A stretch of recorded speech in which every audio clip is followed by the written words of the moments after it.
Perfecto ay nag-iikot rin para alamin ang mga nagaganap bilang paghahanda sa Undas bukas. Narito siya para sa kanyang ulat live via phone patch. Noel? Ay, salamat. Katatapos lang na magbisita personal ni Manila Mayor Fred Lin ang natural North Manila Cemetery.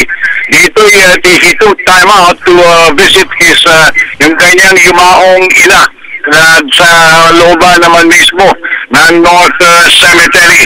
Tiniyak rin ni Mayor Lim na magiging maayos at matiwasay ang paggulita ng araw na ito, considering na doon pa lang sa harapan ng gate ng Manila North Cemetery ay napakarami ng pulis at mahigpit ang pagpapatupad na walang maingay na dala o anything na matulis ang dala ng mga magbibisita sa nasabing sementeryo.